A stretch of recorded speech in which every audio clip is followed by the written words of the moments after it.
चलें जी, बिस्मिल्लाहिर्रहमानिर्रहीम। आगाज करते हैं जी अल्लाह के पाक नाम से बेटा।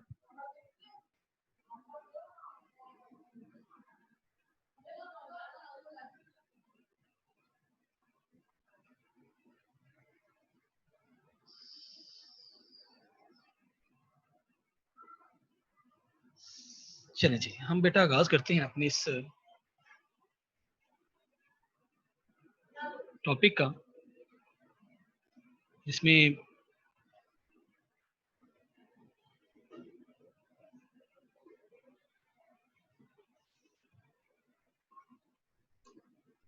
सबसे पहले एमसीक्यूज है, जल्दी जल्दी करना है क्योंकि आज मेरा प्रोग्राम है कि 2 जो हैं उसकी डिस्कशन हम कंप्लीट कर लें, बाकी के हम फिर इंशाल्लाह कल देखेंगे।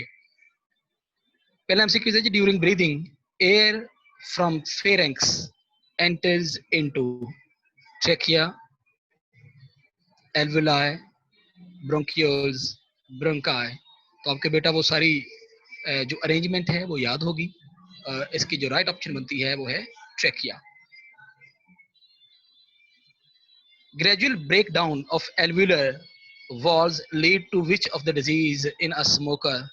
Coronary heart disease, emphysema, bronchitis, asthma, and the right answer is emphysema.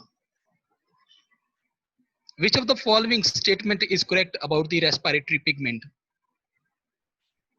Myoglobin and hemoglobin has higher affinity for nitrogen. चलिए इसको देख लेते हैं. Cyanide and hemoglobin has low affinity for oxygen. Myoglobin has more affinity for oxygen as compared to hemoglobin. ये मैं आपको पहले भी बता चुका हूँ बेटा कि affinity सबसे ज्यादा myoglobin की होगी क्योंकि ये ऑक्सीजन को स्टोर करती है.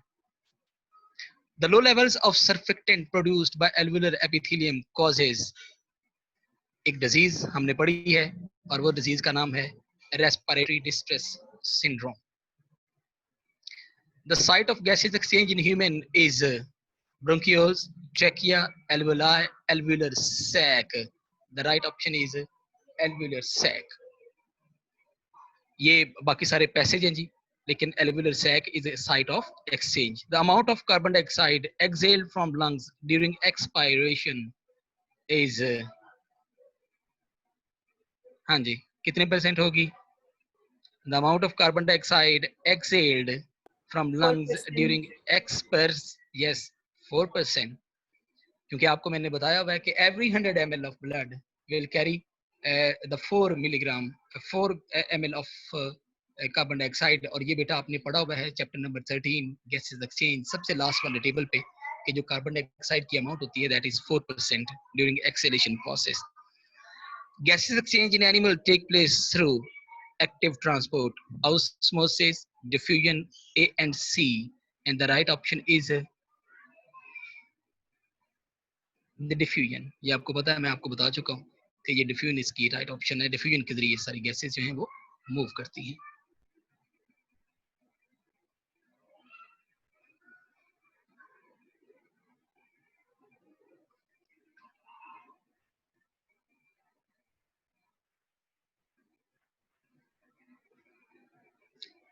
आठवां जी, the low partial pressure of oxygen in tissues favors of oxyhemoglobin dissociation, formation, stability, transformation.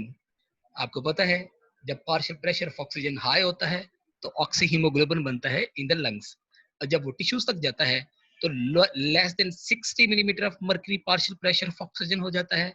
तो इसका मतलब ये होगा कि हीमोग्लोबिन और ऑक्सीजन आपस में डिसोसिएट हो जाएंगे और वो जो ऑक्सीजन है it will be available for the cells. Respiratory tubules are known as bronchioles when they attain the diameter of the option is B, 1 mm or even less than 1 mm. Which of the following is a respiratory disorder that is related to malnutrition? जो malnutrition से relate करता है वो कौन सा है? Cancer? नहीं. Asthma? नहीं. Emphysema? नहीं. कौन सा है फिर? That is tuberculosis, जो कि हमारे सोशियो इकोनॉमिक फैक्टर्स के ऊपर डिपेंड करता है. मतलब अगर ट्यूबरकुलोसिस जब भी डिजीज होगी तो वो हमेशा पुअर लोगों में ज्यादा होती है, क्योंकि उनकी कंडीशन जो है वो हाइजेनिक नॉर्मली नहीं होती. Carboxyhemoglobins 10 to 20% is formed when carbon dioxide combines with amino group of hemoglobin, heme portion of hemoglobin, iron part of hemoglobin and plasma protein. तो मैंने आपको बेटा उस दिन भी बताया था कि heme portion of the hemoglobin, haemoglobin की हीम वाला पोर्शन जो होता है जिसमें आयरन भी शामिल होता है, उसके साथ ये ब्रेक डाउन करता है. और ये एमसीक्यूज ऊपर रिपीट भी हो चुका है जब मैं आपको ये टॉपिक करवा रहा था. Breathing consist of 4 phases: 1 phase, 3 phase, 2 phase. जी बेटा, how many phases are involved in breathing? Sir, 2 phase. 2 phase कौन कौन से बोला? Inhalation or exhalation? Inhalation, बिल्कुल जी. Inhalation and exhalation, 2 phases. About 70 to 85% of carbon dioxide in the blood is carried in the form of carboxyhemoglobin. नहीं, ये तो 10 to 20% है. With protein in plasma, very small amount है. Free as carbon dioxide होती नहीं है. As bicarbonate ion. The total inside capacity of lungs is total for the man 7 liter of air. नहीं. 6 to 7 liter. नहीं. 5 liter. Yes. Total जो human lung capacity होती है वो 5 लीटर तक एयर को रिटेन कर सकती है when they are fully expanded. What is the residual volume of air which always remain inside the lungs of human? Residual air जो हमेशा रहती है, मैंने आपको बेटा उस दिन भी बताया था कि टोटल लंग्स कैपेसिटी 5 लीटर. अच्छा, 3.5 जो लीटर एयर है वो हमेशा एक्सचेंजेबल मोड में होती है. इसका मतलब ये हो गया कि 5 में से 3.5 निकाल दें तो बाकी 1.5. तो 1.5 लीटर ऑफ एयर इज जिसको हम कहते हैं कि वो रेजिडुअल वॉल्यूम है, कि अगर आप सारा जोर लगा के हवा को बाहर भी निकाल दें फिर भी हमारे लंग्स के अंदर तकरीबन 1.5 लीटर एयर जो है वो मौजूद रहती है. Air sac is structural, functional, both A and B, none of the right option is A and B, structural and functional unit of lungs. Larynx is the modified portion of pharynx, bronchioles, voice box या trachea. हाँ जी, कौन सा होगा?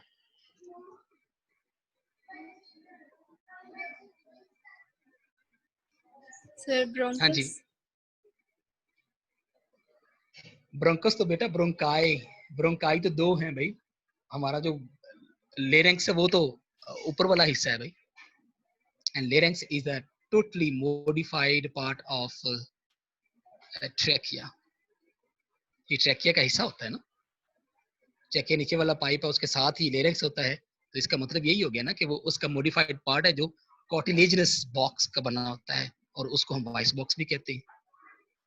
Bronchus तो 2 होते हैं जो lungs में से.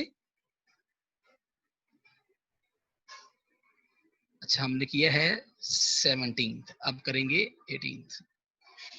सर, जो 11 है उसका बुक पे तो लिखा हुआ है कि carboxy haemoglobin is form when carbon dioxide combined with amino group of haemoglobin. जब भी बेटा ये कार्बन डाइऑक्साइड मूव करती है, ये आपने 11 वाले की बात की है ना.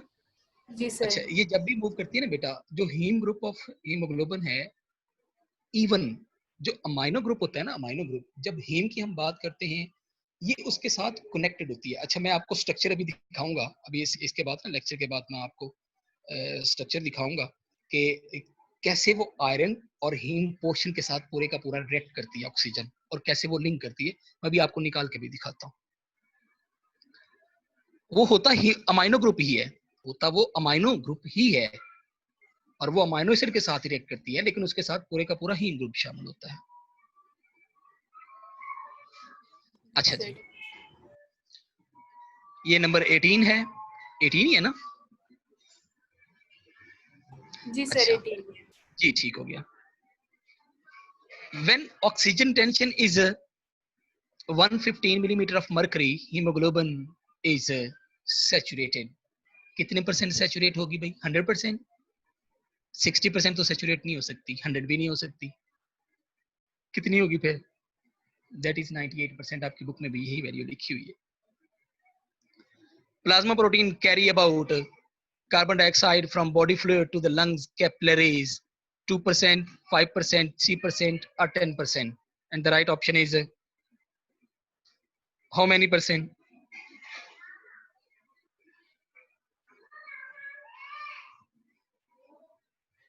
5%. Yes, ये 5% है। जरा सिर्फ आपकी आवाज आ रही है, आप नहीं बोल रही है ना? सर नहीं, सवेरा इजाज। हाँ, तो भाई बाकी भी सारे बोले भाई, कि बाकी को आवाज नहीं आ रही। अच्छा जी, myoglobin is hemoglobin like containing protein. Myoglobin is hemoglobin like oxygen, iron, carbon dioxide, all of these. Myoglobin is a hemoglobin like कौन सी प्रोटीन आयरन होती है? आयरन कंटेनिंग प्रोटीन होती है इसमें। The right option is iron. CO2 is carried as carboxyhemoglobin in the human lungs. CO2 is carried as carboxyhemoglobin. The right option is 10 to 20%. A option इसकी correct है। The combination of oxygen with hemoglobin is called oxidation, reduction, oxygenation, both A and B.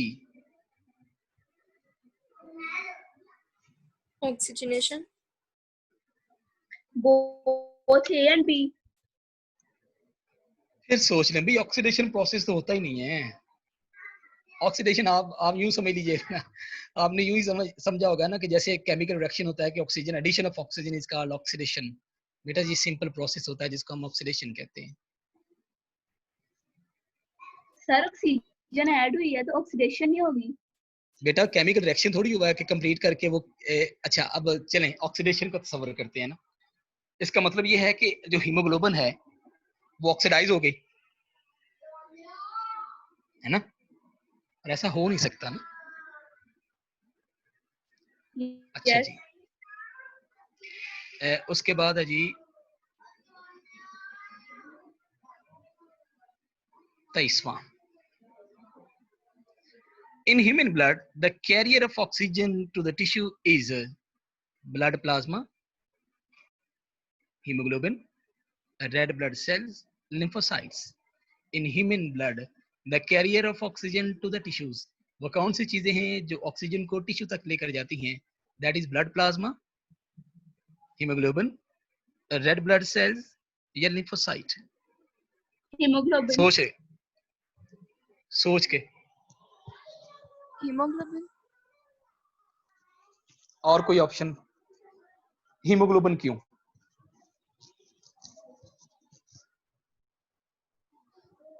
Sir ये bind करती है oxygen से, फिर वो tissue तक पहुंचाती है। और कोई इस लिहाज से ऑप्शन बता रहा हूँ, कोई और बोले भाई जिसको आवाज आ रही है। रेड ब्लड सेल्स है, red blood cells, red blood cells कहते हैं, नहीं ब्लड प्लाज्मा। अच्छा ये किसने कहा? सर क्या ये नहीं ये आवाज किसने, ब्लड प्लाज्मा की ऑप्शन किसने बताई है? सर मैंने कही है। अब मैंने नाम बताओ भाई, मैं आप देख थोड़ी रहा हूँ आप। सर मरियम। अच्छा राइट ऑप्शन ब्लड प्लाज्मा है। अच्छा अब क्यों, ऐसा क्यों होता है जरा देखिएगा। चैप्टर नंबर 14 ट्रांसपोर्टेशन में आपने पढ़ा होगा कि जो ब्लड प्लाज्मा होता है वो सारी चीजों को डिफ्यूज करके सेल तक पहुंचाता है। तो ब्लड प्लाज्मा के अंदर ऑक्सीजन डिफ्यूज होके सारे सेल्स तक जाएगी।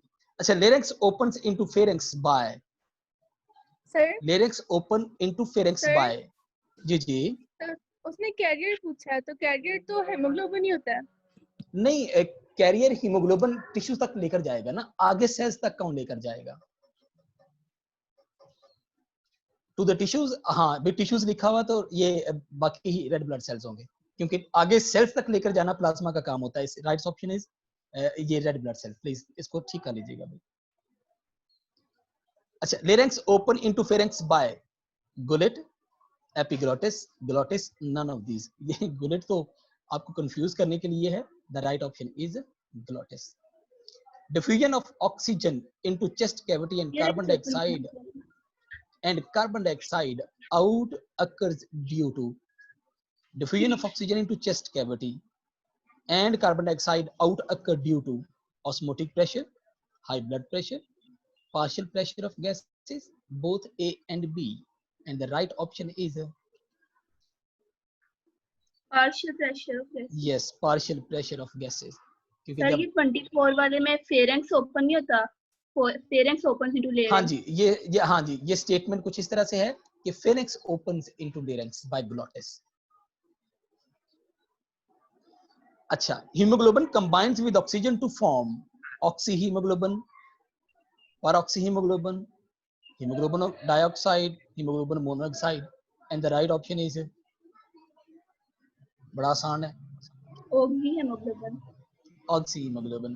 Hemoglobin can absorb maximum oxygen in the water, on the earth, at sea level, on the mountains. At sea level. At sea level.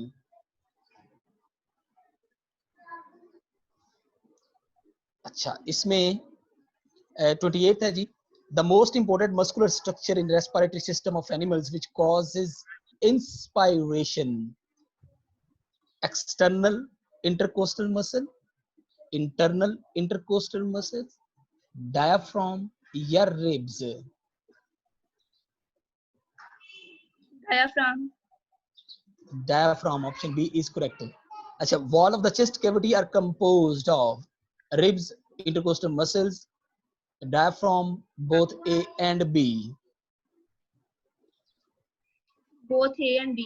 Both A and B. इसमें intercostal muscle और ribs की बनी होती है, diaphragm उसका floor बनाता है chest cavity का.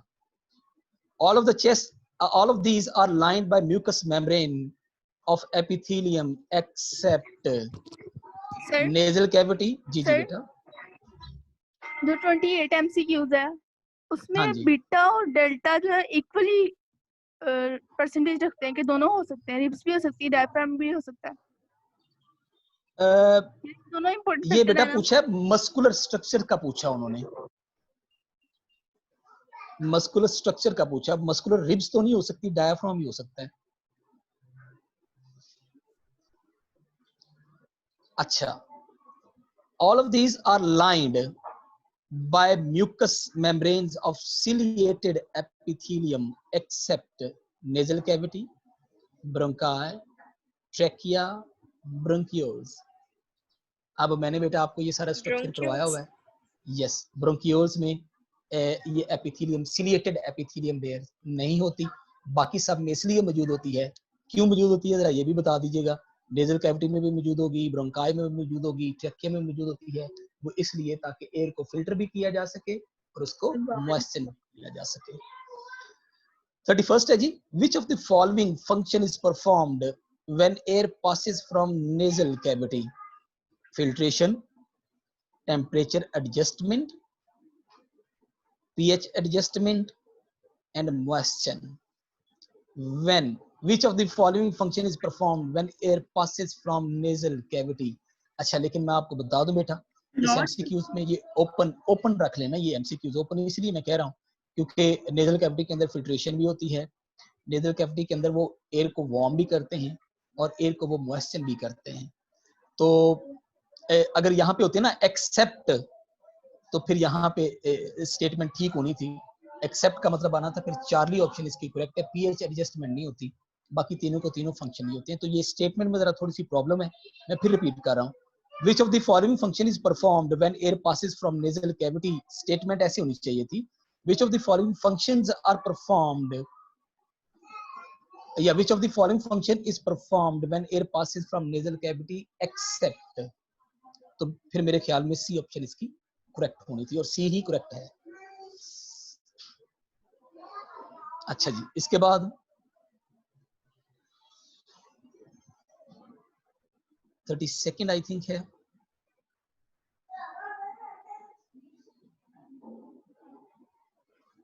Opening from nose to throat is closed by epiglottis, soft palate, tongue, all of these. Opening from nose to throat is closed by. ये बेटा आपको मैंने उस दिन भी बताया था, ये यहाँ पे आ गया है. ये मैं आपको बता रहा हूँ फिर भी कि ये बात हम कर रहे हैं इंटरनल नॉस्ट्रल्स की, और जो इंटरनल नॉस्ट्रल्स होते हैं they are closed by epiglottis, soft palate, tongue, all of these. Soft palate. Yes, soft palate इसको क्लोज करता है, ये आपकी बुक वर्डिंग भी है। Which of the following is correctly जी बेटा। सर सॉफ्ट पैलेट और हार्ड पैलेट में क्या फर्क है? जब आप जुबान को अपने बिल्कुल ऊपर नेजल कैविटी की तरफ लेकर जाएं तो ऊपर एक बोन है, उसको हम कहते हैं हार्ड पैलेट, यानी उसमें पैलेटाइन बोन होती है। जुबान को जरा थोड़ा सा पीछे लेकर जाएं तो ऊपर सिर्फ मसल्स की एक लेयर होती है, हम उसको कहते हैं सॉफ्ट पैलेट, उसमें बोन नहीं होती, वो सिर्फ मस्कुलर पार्ट होता है। Which of the following is correctly binding affinities of gases with hemoglobin? आपको याद आ गया होगा, मैंने आपको बताया है कि सबसे ज्यादा अफिनिटी 3 गैसेस अगर अवेलेबल हो तो कार्बन मोनोऑक्साइड हो, कार्बन डाइऑक्साइड हो, तो ऑक्सीजन हो, तो किसके साथ सबसे ज्यादा बाइंडिंग होगी? कार्बन मोनोऑक्साइड के साथ। फिर किसके साथ होगी? कार्बन डाइऑक्साइड के साथ। फिर किसके साथ होगी? ऑक्सीजन के साथ। द राइट ऑप्शन कौन सी बनती है? Alpha. The partial pressure of oxygen is maximum in inspired air, expired air, alveolar air, or oxygenated blood. The partial pressure of maximum in, चलो जी,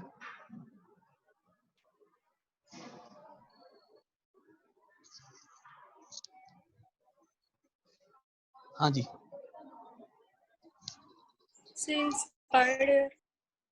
नहीं बेटा, सबसे ज्यादा जो ऑक्सीजन का प्रेशर होगा, पार्शियल प्रेशर होगा, वो एल्वुलर एयर के अंदर होगा। क्यों? क्योंकि आपने पढ़ा हुआ है कि जो सबसे ज्यादा पार्शियल प्रेशर होता है वो एल्वुलस के अंदर होता है, और जो एल्वुलर ब्लड होता है वो सबसे ज्यादा सैचुरेट होता है। तो जितना पार्शियल प्रेशर ऑक्सीजन का ज्यादा होगा उतना ब्लड ऑक्सीजनेटेड होगा। तो इसका मतलब है कि इंस्पायर्ड एयर, बाजू का ऐसा भी होता है बेटा कि हमारे जो इर्द गिर्द एटमॉस्फेयर ऐसी हो जाती है कि वहां पे जो ऑक्सीजन की सैचुरेशन वैल्यू वो जरा थोड़ी सी स्लो डाउन होती है, लो हो जाती है। जैसे आप नीचे किसी तहखाने में चलते जाए तो सांस लेना मुश्किल हो जाता है, ऑक्सीजन सैचुरेशन लेवल लो हो जाता है। तो इसका मतलब है कि सबसे ज्यादा जो ऑक्सीजन का पार्शियल प्रेशर होगा that will be alveolar air. अच्छा, in reduced form haemoglobin carries, in reduced form haemoglobin carries carbon dioxide, hydrogen ion, carbon monoxide, oxygenated. पास नहीं है सर। जी जी, अगर आप आइए जा रहा हूँ तो मैं आपको होस्ट मतलब ठीक है बना रहा हूँ, तो ये क्लास खुद ही ऑफ हो जाएगी जब ये लेक्चर खत्म होगा ना, तो जी आप ऐड करेंगे ना तो ये सारी क्लासेस खत्म हो जाएंगी, ये चलती रहेंगी ऐसी रिकॉर्डिंग वगैरह भी। समझ नहीं है बेटा आपकी आवाज, जरा नहीं काइंडली जरा रिपीट कीजिएगा। मैं कह रहा हूँ मैं आपको होस्ट क्या कहते हैं क्रिएट कर देता हूँ, क्लास ये खुद ही एंड हो जी जाएगी जब आप खत्म करेंगे, ये जी, रिकॉर्डिंग ठीक हो स्टार्ट गया सर, होती ठीक हो रहेगी। गया। ठीक है, मैंने जरा जी सर, ठीक हो गया जी, ठीक हो गया सर, आप ठीक है कर दीजिएगा। अच्छा, in reduced form haemoglobin carries carbon dioxide, hydrogen, carbon monoxide और ऑक्सीजन। हाँ जी, the right option is addition of hydrogen ion is called reduction. तो इसका मतलब है हीमोग्लोबिन जो होती है वो रिड्यूस होगी जब पीएच एसिडिक होगी। जब पीएच बेटा एसिडिक हो जाती है, पीएच एसिडिक हो तो जो हीमोग्लोबिन होती है, हीमोग्लोबिन वो रिड्यूस हो जाती है। क्यों रिड्यूस हो जाती है? बिकॉज इसमें हाइड्रोजन आयंस जो होते हैं वो ऐड हो जाते हैं, और आप वैसे भी कहते हैं addition of hydrogen is known as reduction. अच्छा, इसके बाद which of the following have passive role in breathing? Diaphragm, pleura, intercostal muscles, lungs। हाँ जी,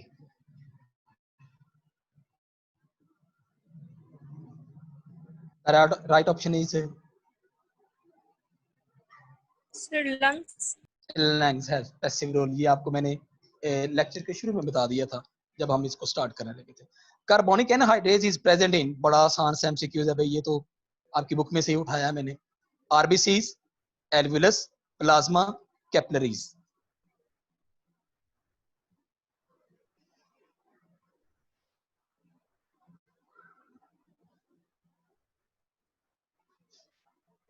हाँ भाई,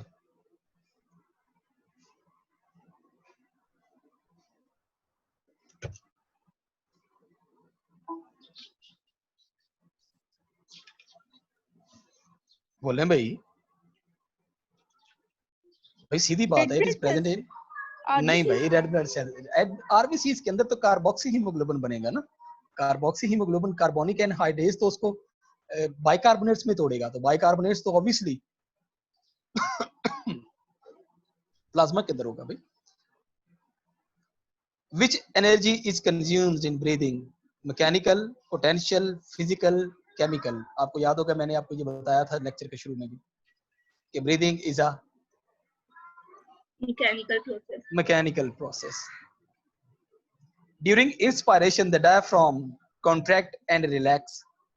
बीटा ऑप्शन है relax and rises. Charlie option है relax and downward. Delta option है contract and goes downward. And the right option is जब वो contract होता है तो लेस डोम शेप होता है। अब बताएं कौन सी ऑप्शन होगी? That will be delta option. 40वां जी एमसीक्यूज है। 40वां नहीं, 40 सही है भाई, वैसे 40वां नहीं कहना चाहिए।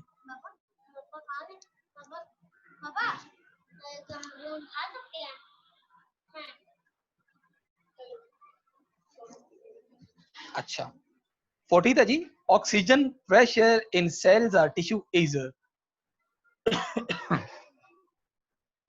158 millimeter of mercury, 115 millimeter of mercury. Charlie option है जी less than 60 millimeter of mercury, less than 100 millimeter of mercury। चलो भाई, सेल्स और टिश्यूज पे आके कितना होगा? Less than 60 millimetre. 60। Charlie option is correct है जी। All of the following can combine with haemoglobin except ये oxygen, carbonate ion, hydrogen, bicarbonate ion. Carbonate ion. Carbonate ion इसके साथ बाइंड नहीं कर सकते, बाकी तीनों इसके साथ बाइंड कर सकते हैं।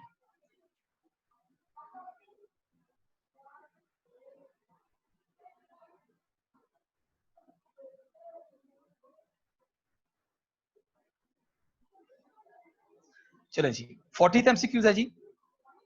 42nd, surfactant is present in the bronchioles, alveoli, trachea, bronchi.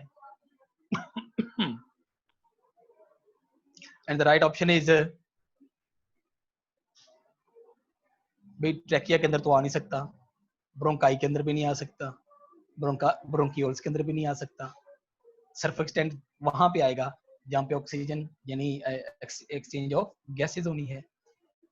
तो right option is beta alveoli. In human respiratory centre is medulla oblongata, pons, mid brain, cerebrum. अच्छा, अब ये जो तीनों हैं medulla oblongata, pons and cerebrum, ये hind brain के part हैं, और जो मिड ब्रेन है वो आपको पता है डेफिनेटली। अच्छा, इसका मतलब है जो हाइंड ब्रेन है it controls the respiratory rate overall, अगर हम बात करें। लेकिन अगर आप पर्टिकुलर बात करें तो मेडुला ऑब्लांगेटा बेटा ऐसा होता है that sets the rate of respiration के ज्यादा टाइम पे हमने रेस्पिरेशन करनी है या लेस टाइम पे हमने रेस्पिरेशन करनी है। If you hold your breath for smaller period of time, body carbon dioxide level are likely to be, and the pH of the body fluid is likely to be. अच्छा, अब आपने ये बताना है अगर हम मतलब उसको रखें थोड़ी देर के लिए, अपनी सांस को रोक के रखें, तो कार्बन डाइऑक्साइड क्या होगा और पीएच लेवल क्या होगा?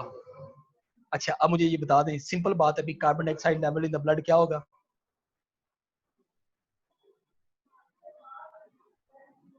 इंक्रीज होगी, डिक्रीज होगी? इंक्रीज। इंक्रीज होगी।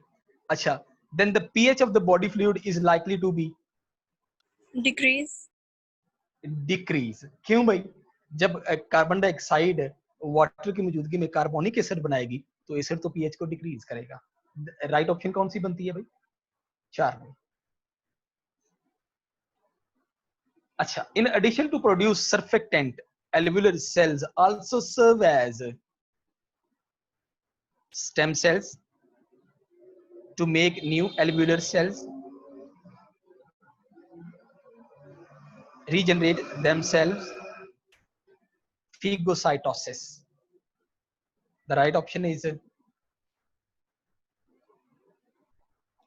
surfactant produce करने के लिए ये जो alveolar cells होते हैं ये अपने आप को क्या करते रहते हैं?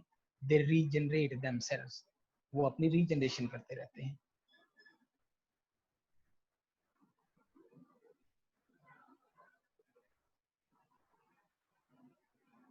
अच्छा जी, 46 है जी. The red color of the hemoglobin is due to alpha globulin chain, beta globulin chain, heme, all of above.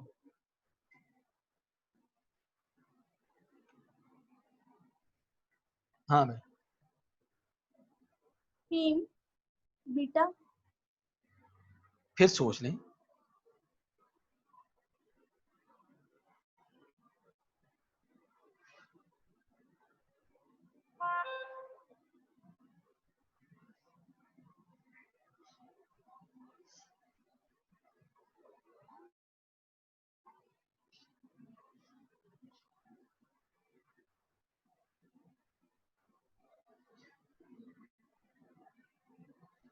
हाँ भाई.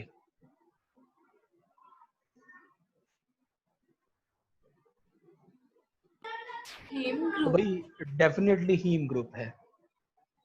डेफिनेटली हीमोग्लोबिन का जो कलर है that is due to haem group. अच्छा, the household woman was dusting her nose and suddenly got an attack of difficult breathing. The condition is, मतलब एक dusting कर रही है एक फीमेल और उसका जो नोज है her house and suddenly got an attack of difficult breathing. उसको सांस लेने में मुश्किल हो गई है. Then asthma, अस्थमा में ही सांस रुकने की, क्योंकि उसमें क्या होता है? इन्फ्लेमेशन होती है और ऐसे लगता है जैसे सांस जो है वो रुक गई है. Disease is also called hyaline membrane disease, TB, emphysema, erythritis and respiratory distress syndrome. मैंने आपको नाम बताया हुआ है भाई.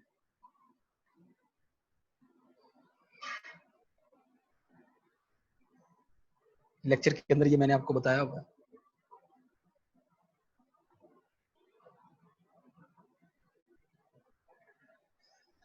भाई रेस्पिरेटरी डिस्ट्रेस arthritis, सिंड्रोम.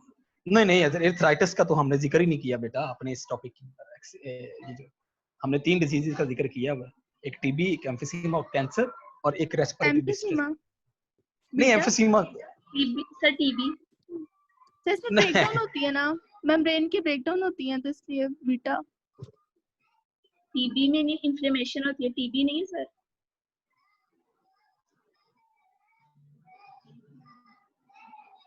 नहीं बेटा, ये मैं आपको बार बार उस दिन बता चुका था. ये जो हाइलाइन मेम्ब्रेन डिजीज होती है ये दरअसल वही है कि जो अपने एल्वियस वॉल होती है ना उसके सेल सर्फेक्टेंट नहीं बनाते ना, सरफेस टेंशन रिड्यूस नहीं होती. जब रिड्यूस नहीं होती तो एक्सचेंज ऑफ गैसेस नहीं होती. मैंने आपको लेक्चर में ये बताया था कि it is also known as hyaline membrane disease, जिसको हम रेस्पिरेटरी डिस्ट्रेस सिंड्रोम कहते हैं. इसका मतलब इसकी राइट ऑप्शन बनती है respiratory distress syndrome. Delta option is correct.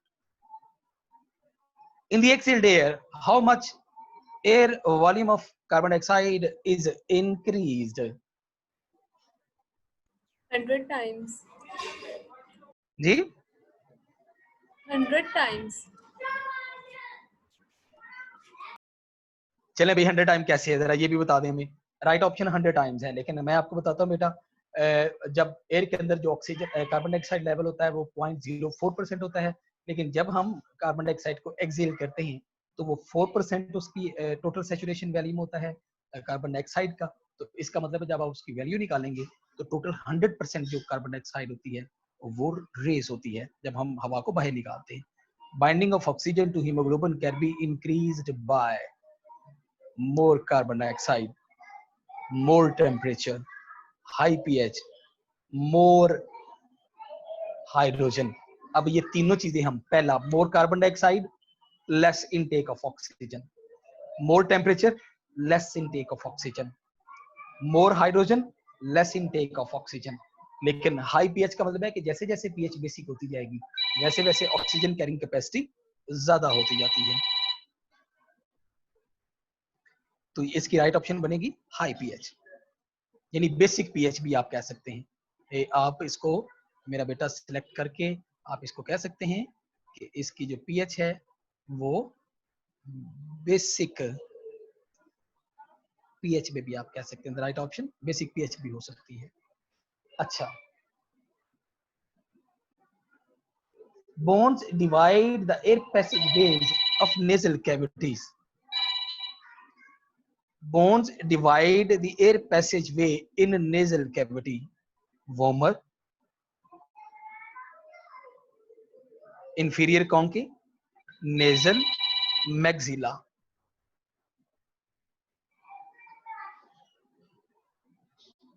Maxilla. नहीं भाई, मैक्सिला तो अपनी फ्रंट वाली बोन होती है. वोमर वोमराइन टीथ नहीं बेटा, ये भी नहीं है. नेजल ही है sir.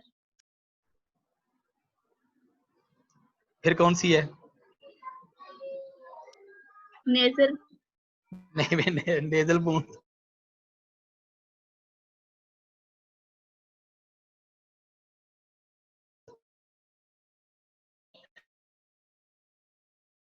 that is inferior concha. That is inferior concha. The right option is inferior concha. अच्छा, in respiratory distress syndrome, alveoli of input will be distended, expanded, collapsed, swollen. Alveoli input will be distended, फैल जाएगी, expanded, फैल जाएगी. That will be, आपकी book में भी word है, they will be collapsed. Smooth muscles are present in except. Smooth muscles are present in except trachea, alveolar duct, bronchi, alveoli. Trachea. Except की बात हो रही है. अच्छा, except. Alveoli. Alveolar duct, sorry alveoli, बिल्कुल ठीक ऑप्शन है जी. एल्वुलाई के अंदर नहीं होते स्मूथ मसल, बाकी सब के अंदर स्मूथ मसल होते हैं. सर During ये asthma, 51 का दोबारा बता दें. bones that divide the air passage in the nasal cavity. अच्छा, इसमें वो है जो 6 हिस्सों में डिवाइड करते हैं, जो अंदर वाले दोनों को. हाँ, जो नेजल कैविटी जब अंदर की तरफ होती है ना, तो पहले उसको 2 हिस्सों में डिवाइड किया जाता है. 2 हिस्सों में डिवाइड करने के बाद उसको 3-3 हिस्सों में फर्दर डिवाइड किया जाता है. अच्छा, वो जो नेजल कैविटी को 2 हिस्सों में डिवाइड करती है, दैट इज इंफीरियर कॉन्का. अच्छा जी, ठीक है सर.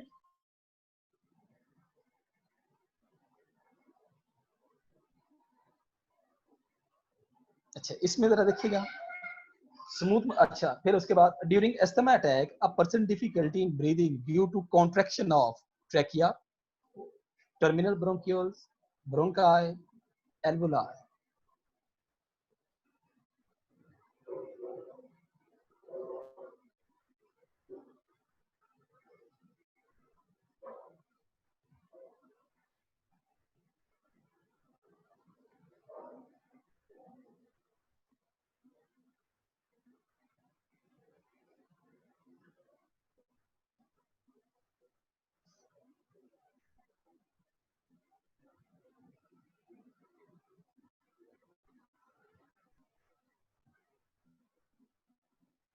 हाँ भाई, Sir, beta option.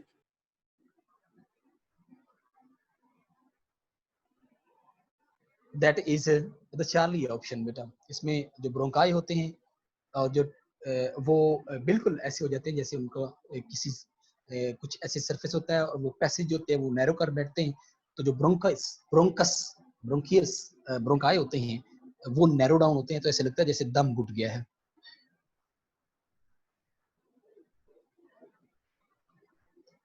जी इरसा मैं पढ़ रहा हूँ आपकी चैट, और माइबा आपकी भी चैट पढ़ रहा हूँ। आप लोग सुन कम रहे हैं, अपनी चैटिंग में ज्यादा हो रहे हैं। मैंने खोला हुआ है सामने बॉक्स आपका।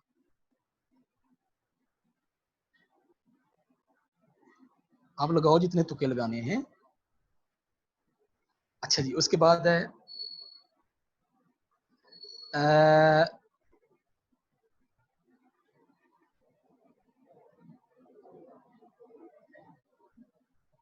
अच्छा जरा देखिएगा 50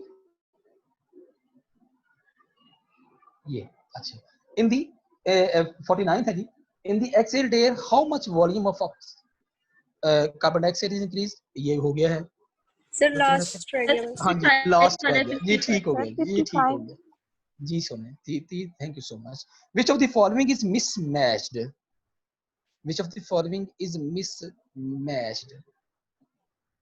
हीमोग्लोबिन फ्रॉग के अंदर है ना, रेड रेड उसका ब्लड होता है। मायोग्लोबिन मुलस्का के अंदर है भाई। हीमोग्लोबिन मैन के अंदर है। सिर्फ एक रह जाता है बेटा, हीमोग्लोबिन इन स्नेल। आपको याद होगा हमने पढ़ा हुआ फाइलम मुलस्का चैप्टर नंबर 10, उसके अंदर इनका जो ब्लड होता है उसके अंदर हीमोसैनिन होती है। Haemocyanin is present in the blood of the snail. जो हीमोसैनिन इनके ब्लड के अंदर मौजूद होगी वो बेटा इनके ब्लड को रेड कलर का नहीं करेगी, बल्कि वो इनके ब्लड को ब्लू कलर का करती है। That is why haemoglobin and snail is mismatched है। ठीक हो गया।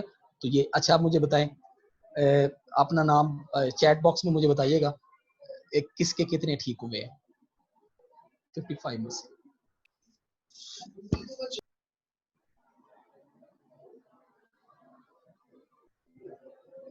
आयजा 47, मरियम शफीक 46, नैयद जावेद 49,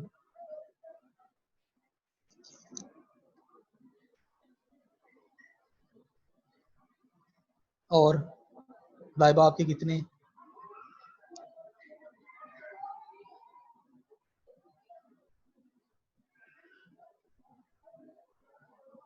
ठीक है। आयजा आपके कितने हैं भाई?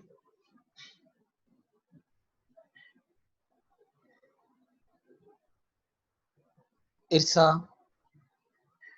आपने लिखे भाई। जवेरिया आसिफ, हाँ जी हुसनैन अपने लिखो भाई।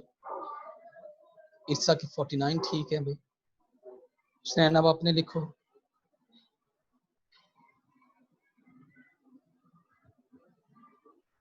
अकील आप अपने लिखें भाई। माइबा आपने लिखें। मिनाल फातिमा आप भी लिखें।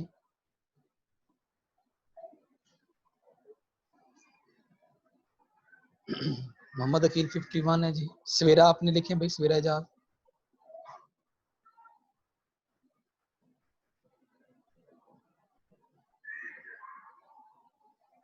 ठीक है जी। हुसनैन 45 ठीक है।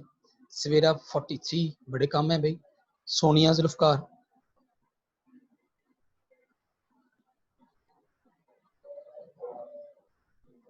सोनिया जुल्फकार 44, ये भी जरा थोड़े से कम है भाई। इसमें जरा आप थोड़े से देख लीजिएगा इसको। अच्छा इसके बाद एक और भी है जो एक और टेस्ट था। सर 41 का आंसर बता दें। किसका? 41 41।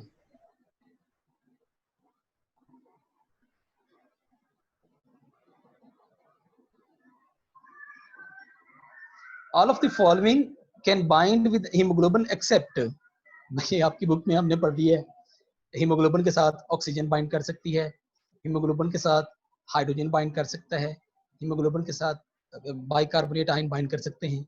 तो कार्बोनेट तो हमने पढ़ा ही नहीं, कार्बोनेट तो हमने पढ़ा ही नहीं, तो कार्बोनेट तो बेटा बाइंड कर ही नहीं सकते। तो ये सिर्फ आपको एक समझने के जरा थोड़ा सा तंग करने के लिए क्वेश्चन है कि कार्बोनेट आयन बाइंड नहीं कर सकते, बाकी सारे के सारे बाइंड करेंगे। ठीक हो गया जी। लाइबा आपने नहीं लिखा भाई? सर सर जी सर जो एनिमेलिया चैप्टर है तो हाँ, उसका क्या करना है सर? वो उसका आपने पीडीएफ पे नहीं दिया और वो इतना मैं मुश्किल चैप्टर है और वो नहीं कैसे बेटा, पढ़ेंगे हम? नहीं बेटा कोई मुश्किल नहीं है। मैं जब आपको दूंगा ना एक या 2 पेजेस के अंदर उसको कंप्लीट करेंगे ना, तो आप यकीन करें सारी चीजें आपके लिए आसान हो जाएंगी। मैं उसमें फीचर को ऐसे मतलब ना टेबल बनाने में जरा थोड़ा सा टाइम लगता है, क्योंकि हर चीज को उसमें शामिल करना है। मैं जब आपकी क्लास थी तो मैं अभी भी लैपटॉप लेकर बैठा हुआ आपका टेबल डिजाइन कर रहा था कि किसी तरीके से कोई चीज रह ना जाए। हर फाइलम एक कंपैरेटिव व्यू में लिया जाएगा, हर फाइलम को। हर फाइलम एक ही पेज के ऊपर आपके सामने होगा, जिसमें एग्जाम्पल भी होगी, जिसमें फाइलम भी होंगे, जिसमें क्लास भी होगी। आपके लिए कोई चीज मुश्किल नहीं होगी। Okay sir. हाँ जी, आप बेफिक्र रहें, मैं इंशाल्लाह पूरी तैयारी करवा के मैं अपने पूरे उसको देख के फिर आप लोगों को सेंड करूंगा। आपने कहा है कि आप अभी 11 वाले का स्ट्रक्चर ड्रॉ करके बताते हैं, तो वो बता दें प्लीज। किसका? 11 वाले का। मैं देखता हूँ, मैं अभी आपको देख के अभी आपको बताता हूँ। आपके पास टेस्ट ही शो हो रहा है ना अभी 11 वाला? जी सर। सर 16 वाले का बीटा ऑप्शन नहीं हो सकता? मैं देखता हूँ, मैं बेटा 1 मिनट।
अच्छा, ये आपको स्क्रीन नजर आ रही है मेरे ख्याल में, ये वाली अब नजर आ रही है? जी सर। अच्छा, इसमें मैंने स्ट्रक्चर बनाया हुआ है, बल्कि ये आपके सामने मैंने स्ट्रक्चर को निकाला है सर्च करके। अब जरा देखो, ऑक्सीजन ये 2, ये आपके जो लेफ्ट साइड पे है डीऑक्सीजनेटेड है ये वाले, है ना। Haem is dome shaped non polar, ये हीम के साथ बाइंड करता है। अच्छा, अब ये जो हीम है ये इस अमाइनो ग्रुप के साथ रिएक्ट करता है, ये हिस्टीडीन के अमाइनो ग्रुप के साथ। ये देखो, ये अमाइनो ग्रुप है, उसके साथ आयरन अटैच है, यानी हीम पूरे का पूरा उसके साथ अटैच है। अब जब आप राइट साइड पे देखेंगे ना, द ब्लड इज ऑक्सीनेटेड, तो इस आयरन के साथ ऑक्सीजन एटम जो होते हैं वो अटैच होते हैं। मतलब जो हमारा ब्लड होता है, जो हमारा ये जो हमारा ब्लड होता है, इसमें जो आरबीसी होते हैं, जब हीमोग्लोबिन की हम बात करते हैं तो ये जो अमाइनो ग्रुप के साथ हीम अटैच होता है और हीम के साथ ऑक्सीजन अटैच होती है। अब समझ आ गई बात की?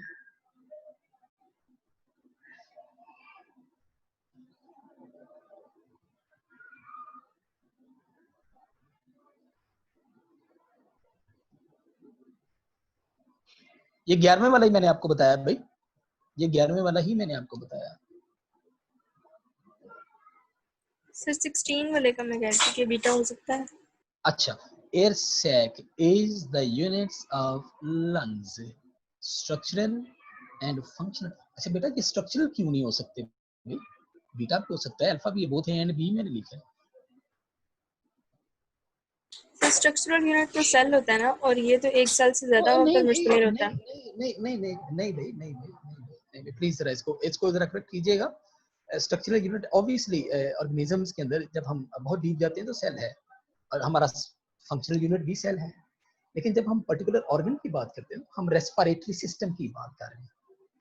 रेस्पिरेटरी सिस्टम में ये जो एयर सैक होती है, it is structural and functional. इसके अंदर आप देखो ना, अब मेरा पुत्र जरा देखो ना, इसके अंदर जब आप इसको डीप देखोगे तो आप कहते हैं कि spongy nature of the lungs क्यों आते हैं भाई? लंग्स स्पॉन्ज की तरह के क्यों होते हैं? क्योंकि वो मिलियन ऑफ एयर सैक्स पे मतलब मुश्तमिल होते हैं। यस, तो यही जवाब तो आपका यही है, स्ट्रक्चर भी उसका बन गया। जी स्ट्रक्चर सर। बन गया ना? हाँ जी, तो फंक्शनल भी वही कि गैस एक्सचेंज वही करते हैं, तो structural and functional unit of lungs. Sir जी ठीक हो गया जी। इस टेस्ट की प्लीज ग्रुप में शेयर कर दीजिएगा। बेटा मैं की बनाई नहीं है, जैसे जैसे मैं निशान लगा रहा हूँ ना, आप काइंडली जरा उसको देखते जाएं। मेरे ख्याल में की बनाने में जरा टाइम लगेगा। चलें, आप मुझे थोड़ा सा टाइम दें। फिर ऐसा है कि जो आपके पिछले टेस्ट दो डिस्कशन हुई है, दोनों की जो है ना वो मैं आपको सेंड कर देता हूँ। सर 11 वाली समझ नहीं आई। स्क्रीन शेयर मैंने की तो थी आपके साथ भाई। अच्छा चले, मैं फिर से कर देता हूँ। Combined with amino group of haemoglobin, him portion of the haemoglobin, iron part of the haemoglobin and plasma protein. मैं इसको फिर से आपके सामने एक दफा फिर कर देता हूँ।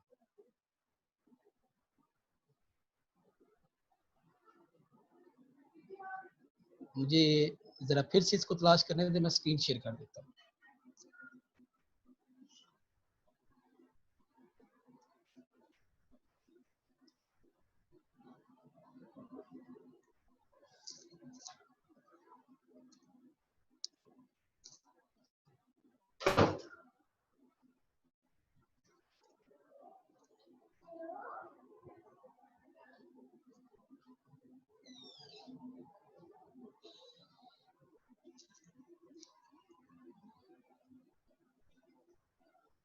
मैंने अटैच किया हुआ यार, नेट से आया हुआ, ये तो कोई बात ना बंदा आदमी।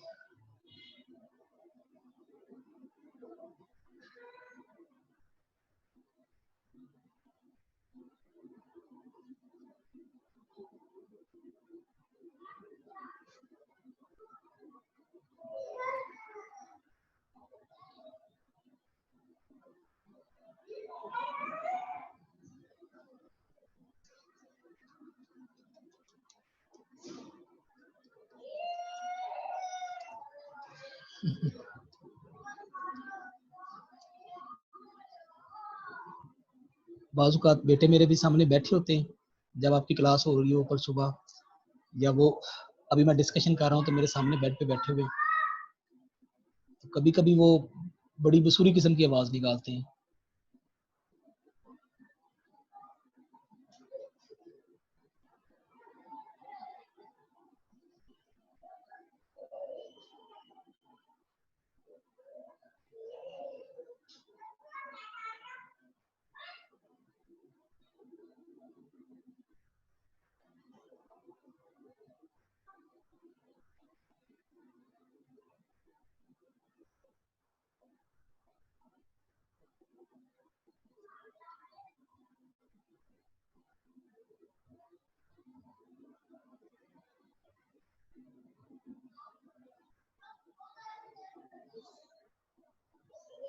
जी लाइबा, सुबह इंशाल्लाह आपका जरूर लेक्चर होगा बेटा।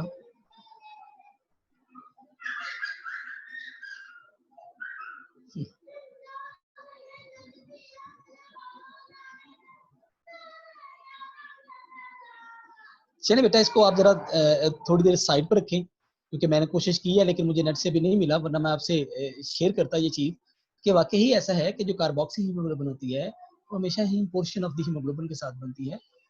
लेकिन फिर भी हम इसको डिस्कशन को, ये वाला जो पोर्शन है स्पेशली ये जो क्वेश्चन नंबर 11 है इसको हम कल पे भी रख लेते हैं। कल जो आपकी क्लास होगी वो इंशाल्लाह सेकंड टाइम होगी, क्योंकि फर्स्ट टाइम मैंने अपना थोड़ा सा काम करना है रिसर्च वर्क का, रिसर्च आर्टिकल का। तो जो आपकी क्लास होगी वो इंशाल्लाह सेकंड टाइम आपकी क्लास होगी 3 से 5 बजे, 3 से 5 तक।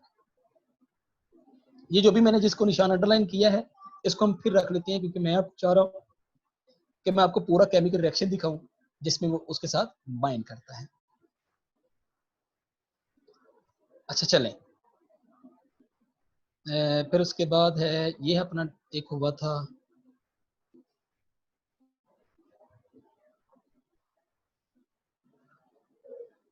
ये है कौन सा टेस्ट है भला?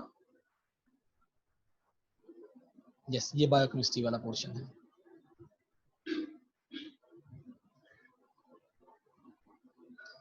चले जी, आप रेडी हैं? इसको भी कर लें,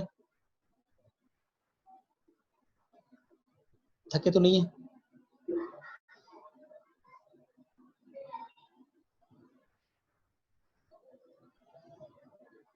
बोल नहीं रहे, शायद आवाज नहीं आ रही मेरी।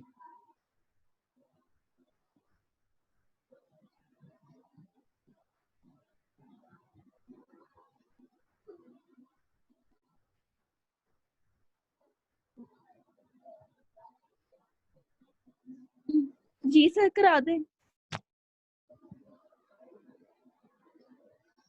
नहीं, आप लोग थक गए हैं, फिर इंशाल्लाह इसको फिर कल कर लेते हैं। सर कल क्या क्या होगा? कल टेस्ट डिस्कशन भी होगी और लेक्चर भी होगा? हाँ जी, कल दोनों चीजें हम कर लेंगे, बड़ा एम्पल टाइम होगा अभी अपने पास। चले जी, जितना होता है तब तक कर लेते हैं, क्योंकि चले अभी कर लेते हैं। सबसे पहले जी, the ribose and deoxyribose are different with the respect of carbon number 1, 3, 2, 4.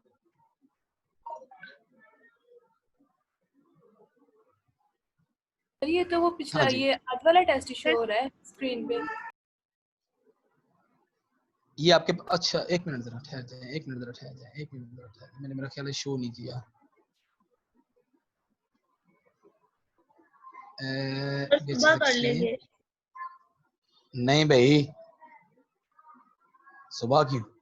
अब शुरू हुआ है जी? जी sir. No sir, yes sir, अब हुआ है। जी शुक्रिया। अच्छा जी, ribose and deoxyribose are different with respect to carbon number 1, 3, 2, 4। याद होगा आपको जी, कार्बन नंबर 2 के ऊपर ऑक्सीजन और without oxygen. Major portion of the cell is messenger RNA, transfer RNA, messenger RNA, ribosomal RNA या ट्रांसफर आरएनए।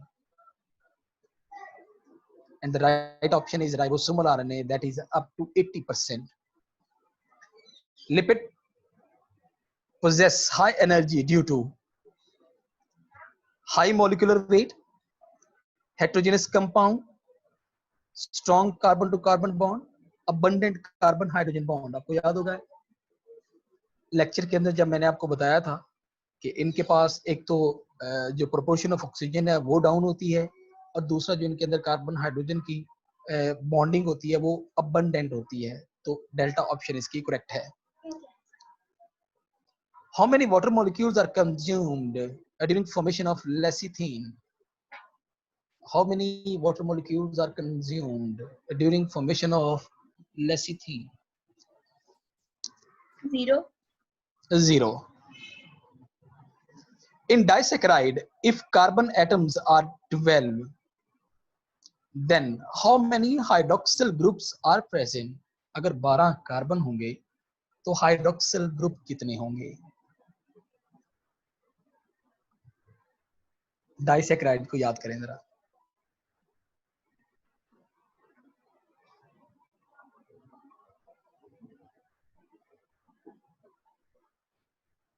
चार्ली कैसे? 8 होंगे। कैसे?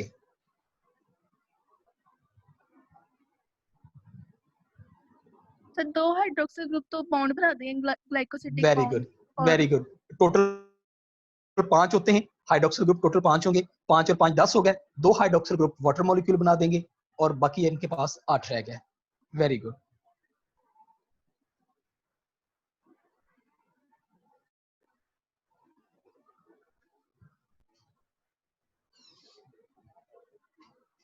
अच्छा जी, इसके बाद है जी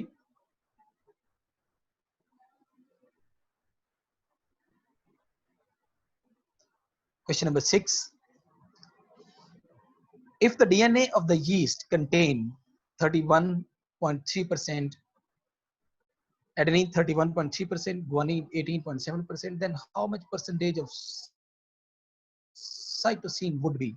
How much percentage of cytosine would be? तो आपको पता है बेटा, जितने गुआनिन उतने साइटोसिन, जितने साइटोसिन उतने गुआनिन। तो राइट ऑप्शन क्या बनती है इसकी फिर? Charlie.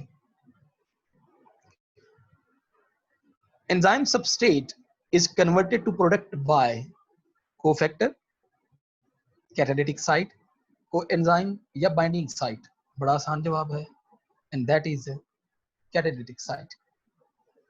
Identify the protein that cannot be crystallized, जो crystallize नहीं जा सकती. Antibodies, fibrin, hemoglobin, enzyme that cannot be crystalline. Fibrins. Fibrin proteins, क्योंकि इसके अंदर सेकेंडरी स्ट्रक्चर होता है और जिन प्रोटीन्स के अंदर सेकेंडरी स्ट्रक्चर होता है वो कभी भी क्रिस्टलाइज नहीं हो सकती. Oleic acid is unsaturated fatty acid and contains a double bond between carbon number 9 and 10. 9 and 10. In ester bond formation, alcohol gives hydroxyl या hydrogen?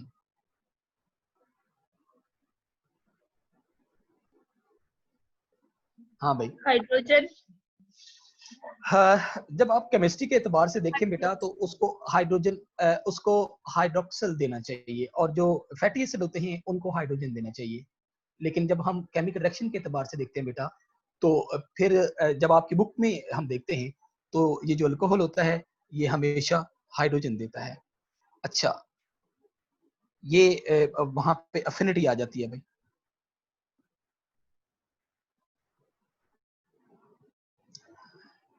इलेवेंथ है जी, it contains nitrogen base, glycogen, ATP, cellulose, haemoglobin.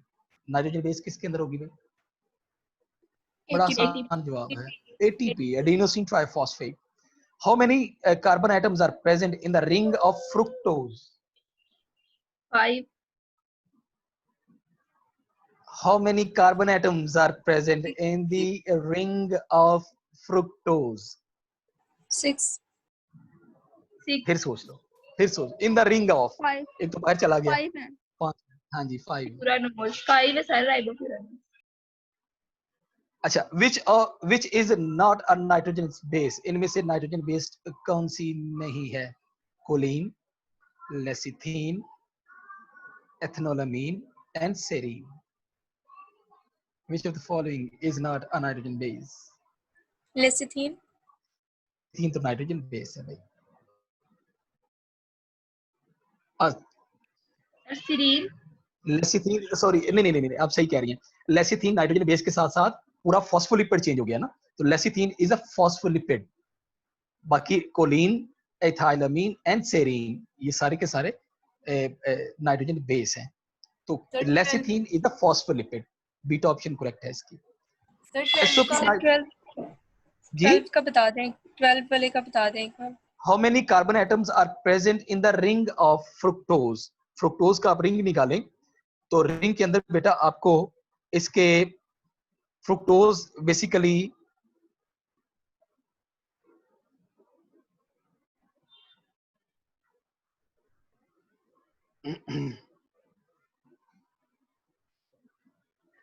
Fructose basically 6 carbon sugar होती है. और अगर आप देखें fructose को तो फ्रुक्टोज हमेशा 5 कॉर्नर स्ट्रक्चर बनाएगी. जब ये 5 कॉर्नर स्ट्रक्चर बनता है तो 2 कार्बन बाहर निकल जाते हैं, तो मेरे ख्याल में 4 रहते हैं भाई इसके, ये 4 कार्बन. मैं आपको इसका स्ट्रक्चर दिखाता हूँ. Structure of fructose. Sir 5 corner ring बनती है ना, एक 5 मिनट है कार्बन। नहीं नहीं नहीं बेटा, एक मिनट है जरा। फ्रुक्टोज रिंग स्ट्रक्चर जब आप देखते हो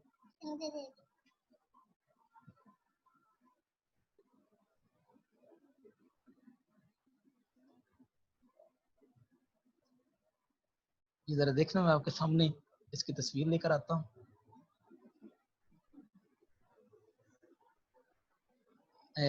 मैं शेयर करता हूँ इमेज को, न्यू शेयरिंग, और ये है जी। अब आपको नजर आ गया होगा, स्क्रीन शेयर हुई है। जी सर। अच्छा अब देखिए, आप लेफ्ट साइड पे ग्लूकोज है, 6 कॉर्नर्ड है ना, ये 6 कॉर्नर्ड है। अच्छा इसके एक कार्बन नंबर 1, ये एक मिनट जरा, ये कार्बन नंबर 1, ये कार्बन नंबर 2, ये 3, ये 4, ये 5 और छठा बाहर चला गया, है ना। लेकिन जब आप कंपैरेटिवली इसका फ्रुक्टोज देखते हैं तो फ्रुक्टोज का जरा देखिएगा, ये कार्बन नंबर 1, ये 2, ये 3, ये 4, अब इसका कार्बन नंबर ये 1 और ये 6 ये बाहर निकल गया, तो इन द रिंग ऑफ फ्रुक्टोज 4 रह गए। समझ आ गई बात की? जी सर। अच्छा हम कौन सा कर रहे थे बोला? हाँ 14th isoprenoid combine by the loss of, आपको याद होगा मैंने आपको बताया था, by the loss of hydrogen. Hydrogen gas. H2। ठीक हो गया। All of the following yield glucose on hydrolysis except starch, glycogen, cellulose, chiton.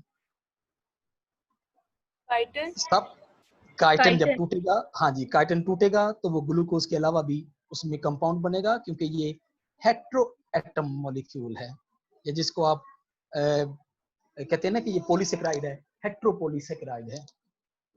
Haemoglobin carries 1 2 3 4 molecules of oxygen, अभी हम पीछे कर चुके हैं 4 molecule of oxygen. Prosthetic group is generally metallic, organic molecule, inorganic, radicals. Metallic ions. जी prosthetic group is generally, organic molecule. Metallic ions. नहीं भाई, coenzyme जो होते हैं वो ऑर्गेनिक होते हैं। Sir alpha prosthetic, option. हाँ जी इसमें अल्फा ऑप्शन इसकी करेक्ट होगी। Which of the following, which of the group is tautomerized in reducing sugars? कौन सा ग्रुप होगा जो टाटोमराइज होके रिड्यूसिंग शुगर की तरफ आएगा? आपको याद होगा जब मैंने लेक्चर डिलीवर किया था तो मैंने आपसे कहा था जितनी भी एल्डो शुगर्स होती हैं, स्पेशली मोनोसेक्राइड, वो सारी रिड्यूसिंग शुगर होती हैं, लेकिन कीटो शुगर्स को पहले कीटोन ग्रुप को टाटोमराइज होना पड़ेगा एल्डो शुगर में, फिर वो जाके कहीं रिड्यूसिंग शुगर होती हैं। And the right option is A keto group.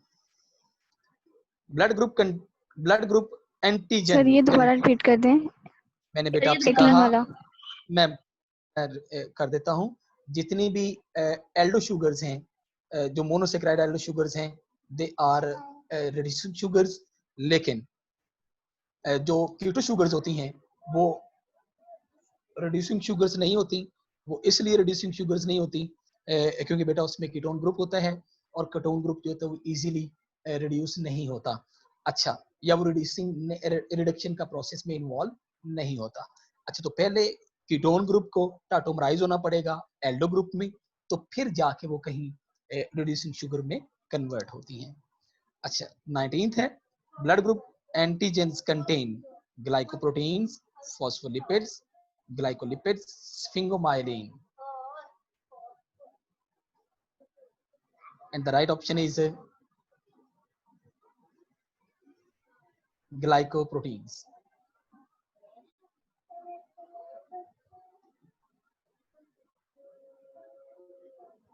अच्छा जी,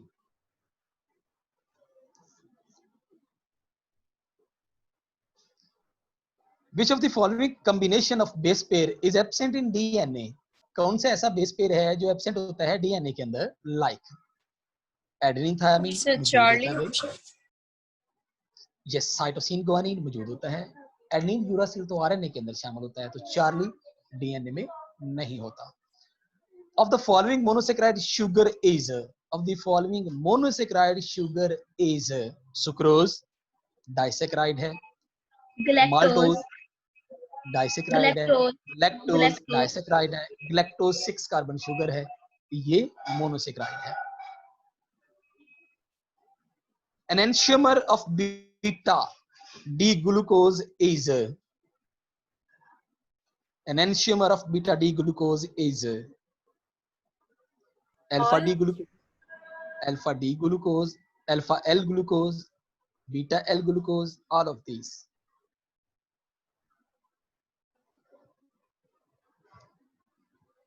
हाँ भाई सर एन एनेंशियम क्या क्या होता है? सर स्टेटमेंट की मतलब क्या है, समझ नहीं आई इसकी। स्टेटमेंट का स्टेटमेंट को एक्सप्लेन कर दें। एन एंटीमन क्या लिखा हुआ है, क्या नहीं मतलब है इसका? इनएंशियो तो ये क्या मतलब है इसका? एनेंशियोमर मैं आपको बताता हूँ।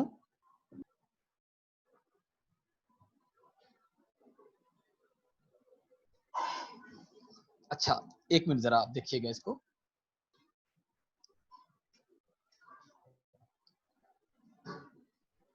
मैं आपको स्ट्रक्चर दिखाता हूँ इसका।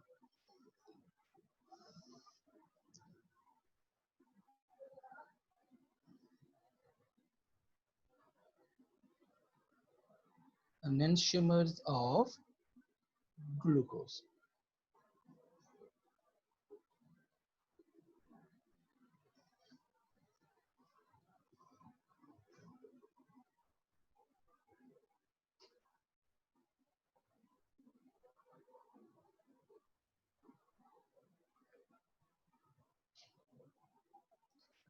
अच्छा इसमें जरा देखिएगा, मैं स्क्रीन शेयर करता हूँ।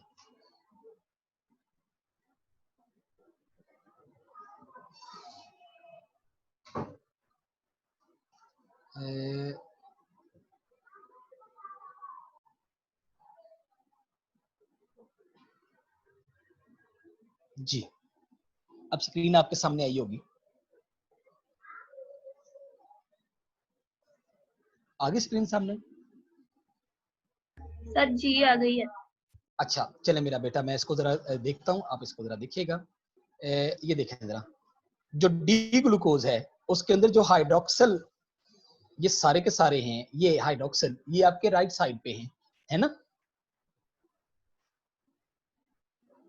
ये डी ग्लूकोज, जब ये हाइड्रोक्सल लेफ्ट साइड पे आ जाएं तो ये एल ग्लूकोज यानी लेफ्ट ओरिएंटेशन। अच्छा अब अगर आप इसके दरमियान मिरर को रखें ना, मिरर को, तो आपको लगेगा जैसे डी इज बिल्कुल उसके बिल्कुल उलट है, लेकिन एक लेफ्ट साइड पे ओरिएंटेड है, एक राइट साइड पे ओरिएंटेड है। अब कहने के mirror image of each other is called an enantiomer. अब बात समझ आ गई है? अब देखो ना, अगर आप यहाँ पे मिरर रखो ना, यहाँ पे सेंटर में मिरर रखो, मैं लाइन लगाता हूँ, यहाँ पे अगर आप मिरर रखें यहाँ पे, तो बिल्कुल आपको ऐसे ही स्ट्रक्चर नजर आएगा जैसे ये आपके राइट साइड पे है। बात समझ आ गई? जो मिरर इमेज ऑफ मॉलिक्यूल्स होते हैं हम उनको एनेंशियोमर्स कहते हैं। अब D glucose is enantiomer to L glucose. अच्छा लेकिन स्टेटमेंट को जरा पढ़िएगा, मैं फिर स्क्रीन को शेयर करता हूँ।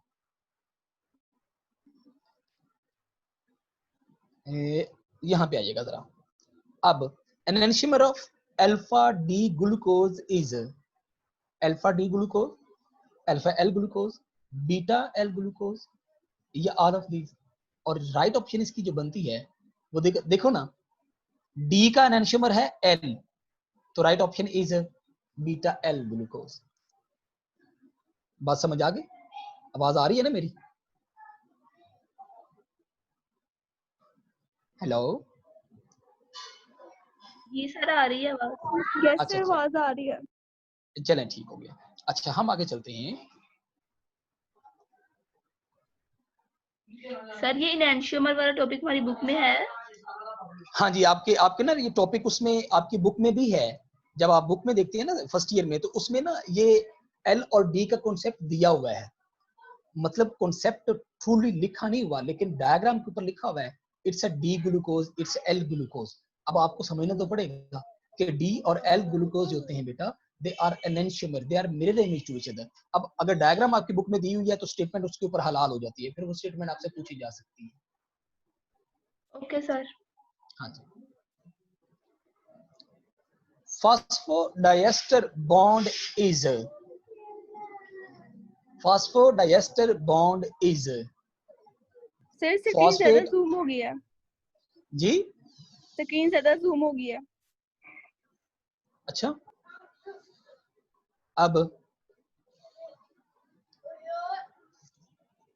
नहीं आ रहा, साइड पे हो गया।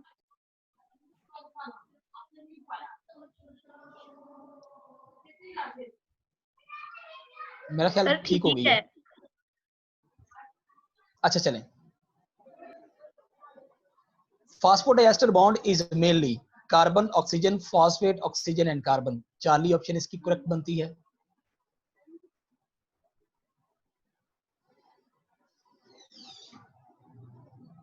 अच्छा, which of the following give no colour with iodine.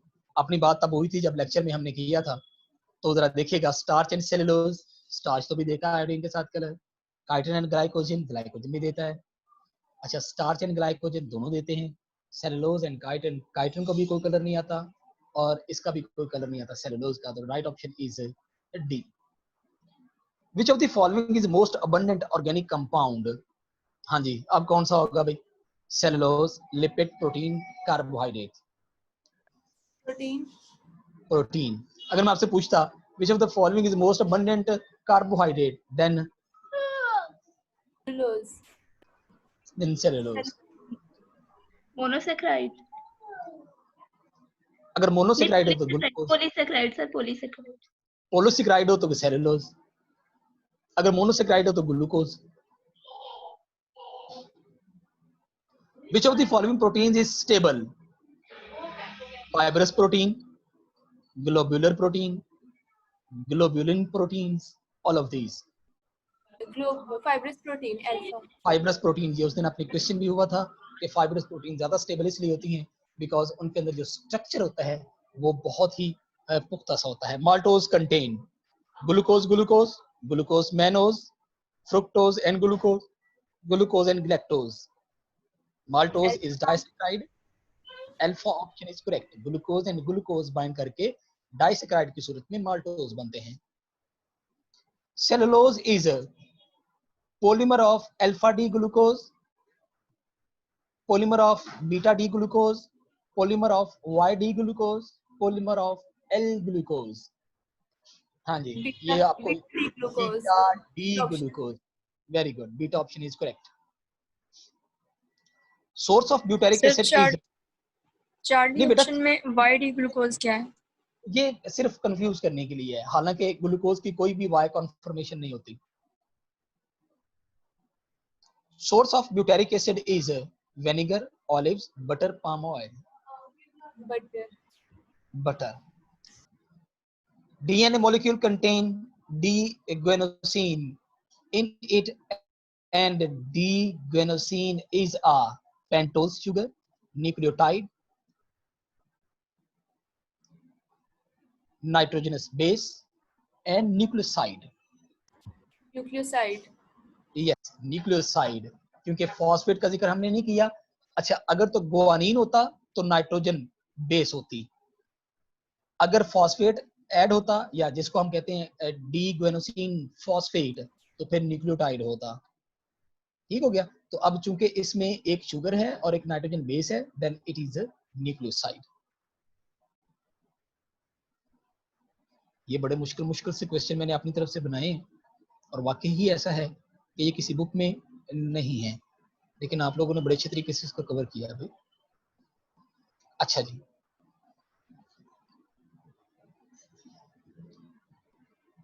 which of the following is synthetic wax? Bee wax, paraffin wax, linolene wax, cutin wax। Synthetic कौन सी है? Paraffin wax. पैराफिन वैक्स, जिससे मोमबत्ती भी बनती है। Which of the following is amphipathic compound? Protein, lipoproteins, glycoprotein या phospholipids? Phospholipid. Amphipathic आपको मैंने बताया था, एक ही कंपाउंड के अंदर, एक ही मॉलिक्यूल के अंदर जब वो होते हैं जिसको हम कहते हैं हाइड्रोफोबिक और हाइड्रोफिलिक कैरेक्टर्स, तो हम उसको एम्फीपैथिक कहते हैं, and that is phospholipids. Initial substrate act as in chain to chain reaction, precursor activation, intermediate substrate, feedback, inhibition, all of these. Initial substrate, याद करें जरा चेन टू चेन रिएक्शन में. Precursor activation. Yes, precursor activation, क्योंकि precursor activation का मतलब होता है जितने ज्यादा सबस्ट्रेट की अमाउंट होगी इनिशियल सबस्ट्रेट की, उतना ज्यादा रिएक्शन को एक्टिवेट करेगी. Which of the following is an example of irreversible inhibitor? Sir ये ऊपर वाले का सी कब होगा? एंटी मेटाबोलाइट जी. 33 वाले का सी ऑप्शन कब होगा? सी ऑप्शन तब होता है जब वो पहले एंजाइम को डीएक्टिवेट करे, जब उसकी प्रोडक्ट, फाइनल प्रोडक्ट एंजाइम को डीएक्टिवेट करे, तो फिर सी ऑप्शन मौजूद होता है बेटा. Which of the following is an example of irreversible inhibitor? Antimetabolite, B. Succinic dehydrogenase, salts of heavy metals, carbonic dehydrogenase. हाँ जी.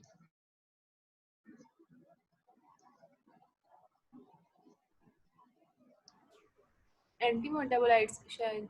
नहीं बेटा, एंटी मेटाबोलाइट्स तो अगर आप देखो ना, फॉर एग्जांपल हमने कोई मेडिसिन खाई है और वो एंटी मेटाबोलाइट हमने खाई है, और वो जो एंटी मेटाबोलाइट ड्रग होंगे वो तो अपनी बॉडी के अंदर जाके फिर मेटाबॉलिज्म को परमानेंटली इनएक्टिवेट कर देंगे, तो परमानेंटली तो हमें नुकसान हो जाएगा. हम बाज़ औक़ात मेटाबॉलिज्म को स्लो करते हैं और बाज़ औक़ात मेटाबॉलिज्म को हाई करते हैं. जो मेटाबॉलिज्म को स्लो करेंगे दे आर एंटी मेटाबोलाइट्स. अब एंटी मेटाबोलाइट्स अगर इरिवर्सिबल हो जाएं तो बॉडी के अंदर तो फिर मेटाबॉलिज्म रीस्टार्ट नहीं होगा. इसकी राइट ऑप्शन बनती है साल्ट्स ऑफ हेवी मेटल्स. ये जाके परमानेंटली उसको इनहिबिट कर देते हैं. Enterokinase acts as activation of trypsin, activation of trypsinogen, deactivation of trypsin, none of these. हाँ जी, Beta option. Beta option. Very good भाई. Proteolysis is a function of arginase, protease, catalase, chymotrypsin. Chymotrypsin. Yes, chymotrypsin. Which is not the nitrogen base. इसमें से nitrogen base कौन सी नहीं है? Adenine. Which is not a nitrogen base. Adenine, cytosine, guanine, thymidine. Delta option. Delta option. Delta. Thymidine is a nucleoside.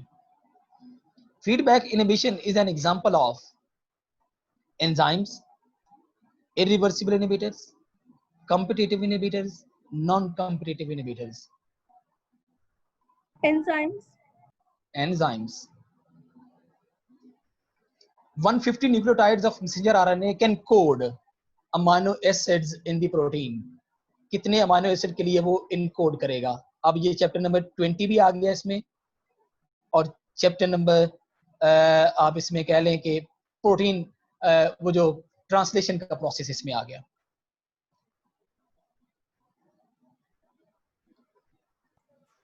हाँ जी, 50 amino acid, क्योंकि आपको पता है बेटा जो मैसेंजर आरएनए के ऊपर 3 न्यूक्लियोटाइड का एक कोड होता है, that encodes for only one type of amino acid.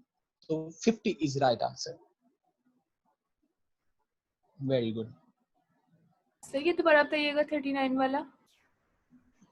39 वाला बेटा मैंने आपको बताया, आपने पढ़ा होगा उसके अंदर जब हम चैप्टर नंबर 20 कर रहे हैं ट्रांसलेशन वाला, और ट्रांसलेशन वाले में हमने ये पढ़ा हुआ है कि जो मैसेंजर आरएनए होता है उसके ऊपर जो 3 न्यूक्लियोटाइड का एक सीक्वेंस होता है उसको हम कहते हैं कि ये एक कोडॉन है, और हर कोडॉन एक स्पेसिफिक अमाइनो एसिड के लिए स्पेसिफाई होता है.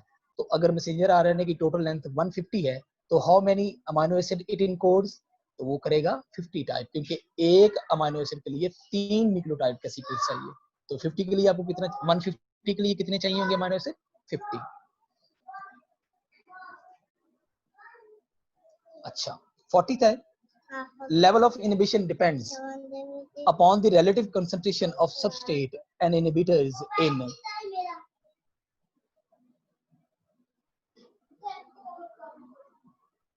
levels of inhibition depends upon the relative concentration of substrate and inhibitors. inhibition कब होगी? competitive inhibitors. इसमें जब आप competitive inhibitors की बात करेंगे तब ये जो inhibitions है वो depend करती होगी. 41st है जी, enzymes become inactivated at boiling points, freezing points, above optimum temperature, all of these. Yes, all of these. Which of the enzymes follow the induced fit model? Isoteric enzyme, B regulatory enzyme, allosteric enzyme, all of these. आपको याद होगा ये मैंने आपको बताया जब हमने ये lecture. Yes, allosteric enzyme. Allosteric enzyme वो होते हैं जब वो किसी सबस्ट्रेट के साथ रिएक्ट करते हैं तो वो उस सबस्ट्रेट को वो जो एंजाइम होता है वो अपनी शेप को मॉडिफाई करता है ताकि वो उस सबस्ट्रेट को प्रोडक्ट में चेंज कर सके. हम उन एंजाइम को कहते हैं कि वो एलोस्टेरिक एंजाइम है. In human cells the number of 41 में अगर किसी एंजाइम का ऑप्टिमम टेम्परेचर ही बॉइलिंग पॉइंट हो तो फिर ऑप्टिमम टेम्परेचर बॉइलिंग पॉइंट हो नहीं सकता बेटा, ऐसा हो नहीं सकता ना. ऑप्टिमम टेम्परेचर बॉइलिंग पॉइंट हो जाएगा तो फिर वो ऑप्टिमम टेम्परेचर नहीं रहेगा ना, ये तो सीधी बात है ना. Enzyme work at proper temperature range. अच्छा अब वो 37 पे कर सकता है. बस ऑर्गेनिज्म के अंदर वो आपने पढ़ा होगा एक्वेटस थर्मोकेटिकस बैक्टीरिया चैप्टर नंबर 23 में हमने पढ़ा हुआ है. जब वो हम चैप्टर नंबर 23 के अंदर पढ़ते हैं तो वो तो 85 डिग्री सेंटीग्रेड है उसका ऑप्टिमम टेम्परेचर. ठीक हो गया. तो हर बॉडी के अंदर डिपेंड करता है, जरूरी नहीं है कि जो ऑप्टिमम टेम्परेचर है अगर वो बॉइलिंग हो जाए बॉइलिंग टेम्परेचर तो वो तो डीएक्टिवेट हो जाएगा, फिर वो ऑप्टिमम नहीं रहेगा बेटा उसके लिए. In human cell the number of transfer RNA molecules 45, 25, 20 and 170. हाँ जी.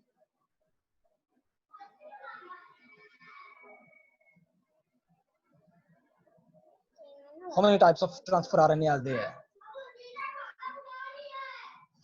170. 170. जितने अमीनो एसिड उतने transfer RNA. Which elements are involved in the formation of hydrogen bond in DNA? कौन से एलिमेंट डीएनए में हाइड्रोजन फॉर्मेशन का काम करेंगे, हाइड्रोजन बॉन्ड फॉर्मेशन का काम करेंगे? Hydrogen oxygen nitrogen, phosphorus hydrogen nitrogen, hydrogen fluorine and oxygen, nitrogen oxygen and hydrogen.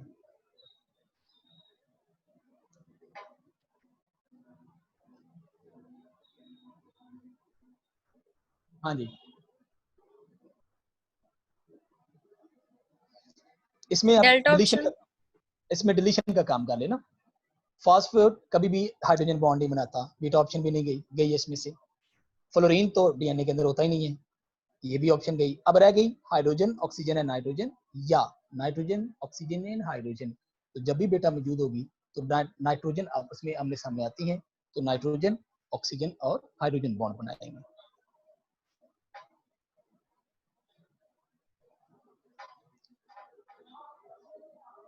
Forty fifth है जी. Frederick Mixture discovered nucleic acid from RBCs, platelets, erythrocytes, WBCs.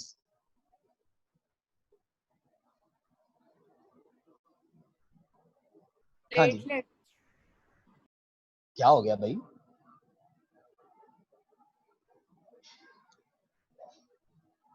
white blood cells. White blood cells के अंदर उसने discover किया. अच्छा ये जो equation मैंने लिखी हुई है is a chemical representation of wax heteroprenoids, acyl glycerols, isoprenoids. ये isoprenoids. CnH2n n-1 is the general formula of monosaccharide, polysaccharides, oligosaccharides, all of these.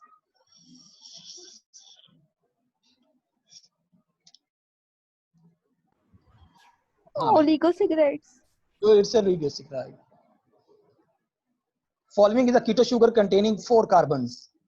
वो कौन सी कीटो शुगर है जिसके 4 कार्बन है और वो कीटोन शुगर है. अरिथ्रोज आपको याद होगा, मैंने टेबल आपको बनवाया था, अरिथ्रोज, राइबोज, अरिथ्रोलोज एंड सूडोहेप्टिडोज। अरिथ्रोज, इसमें ऑप्शन पहले बताएं कौन सी है? Charlie Charlie Charlie option option है। है, लेकिन अरिथ्रोज 4 कार्बन है, लेकिन ये एल्डो शुगर है। अरुबुलोज 5 कार्बन, कीटो शुगर है। अरिथ्रोलोज 4 कार्बन, कीटो शुगर है। सूडोहेप्टोलोज 7 कार्बन यानी 7 कार्बन, कीटो शुगर है। तो erythrulose is the right option. Starch can be broken down into low molecular weight compound by using amylase enzyme, galactose, lactose, dextrin, maltose. Starch किस में टूटेगी?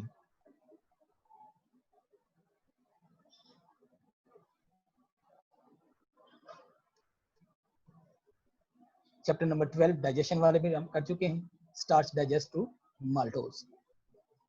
Which of the following is non-reducing sugar? कौन सी इसमें non reducing sugar है? Fructose, glucose, maltose, sucrose.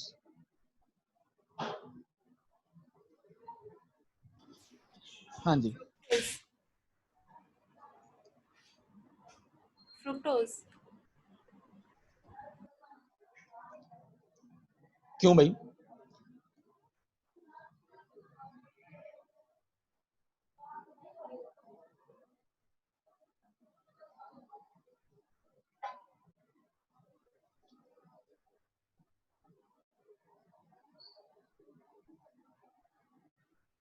बताएं भाई। Chapter number 12 याद करें ना, sorry chapter number 14 transportation across the phloem. The right option is maltose. ना भाई, ना क्या हो गया भाई? सुक्रोज, ये नॉन रिड्यूसिंग शुगर है।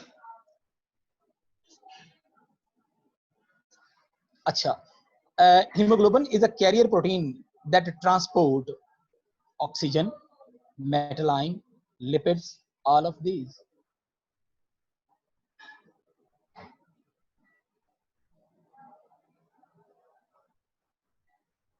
जल्दी से जल्दी से।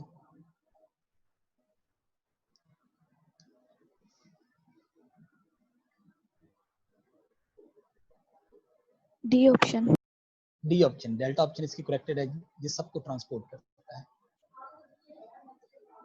The condensation of amino acid to form polypeptide chain occur during process of conjugation, translation, transformation, transcription.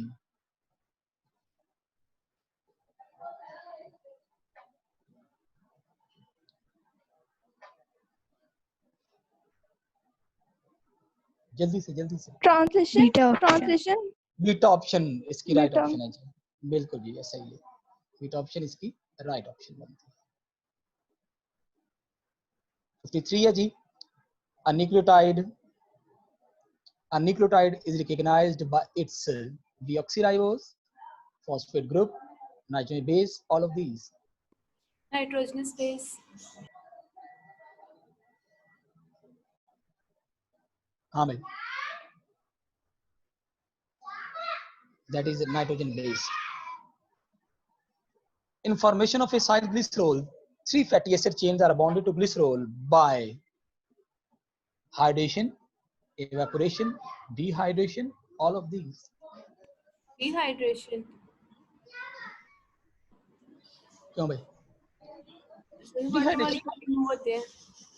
तो वो डिहाइड्रेट थोड़ी, अच्छा डिहाइड्रेशन का मतलब होता है evaporation of water molecule.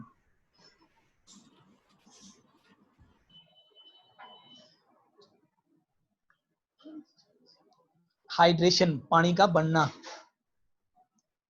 पानी जब वाटर मॉलिक्यूल बनेगा by the combination of hydroxyl and hydrogen ion, हम उसको हाइड्रेशन कहते हैं। Who studied the basic structure of nucleic acid? Hershey Chase, Watson Crick, P. A. Levine, Wilkin and Roseland.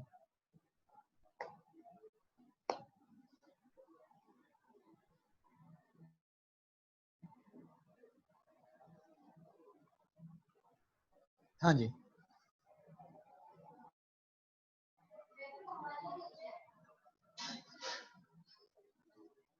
My बाप, आप सारे आप डिग्री बता रही हैं। चलो कोई तो ठीक होगा ना, किसी का तो डिग्री ठीक होगा ना। डिस्कशन में आपने सारे डी लिखे हैं।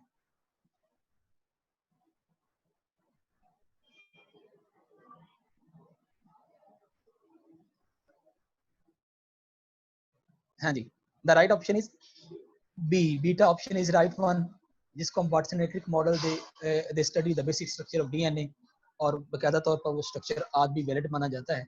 1953 1951 में डाइफ्रैक्शन के जरिए, एक्स-रे डाइफ्रैक्शन के जरिए विल्किन एंड रोजलैंड ने इसके स्ट्रक्चर को दिया था। तो ये basic structure Watson and Crick model ने दिया था, जिसको हम स्टडी करते हैं। ठीक है जी, तो हम इसके साथ अपनी डिस्कशन ये खत्म करते हैं। फिर इंशाअल्लाह ताला कल अब एक डिस्कशन रखेंगे और एक घंटे सर ये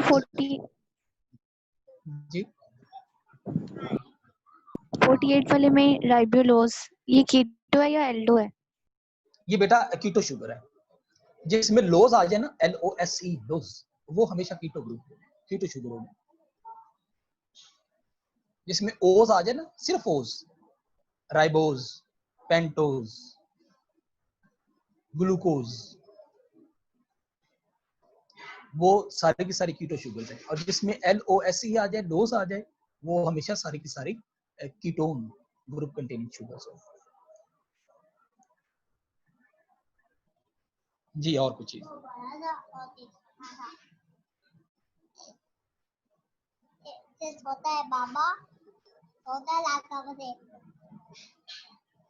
ठीक है जी।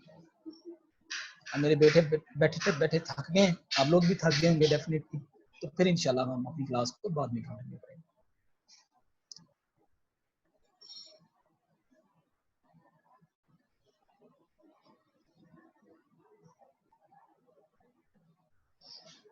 चलिए मैं कर देता हूँ, मैं करवा दूंगा इंशाल्लाह।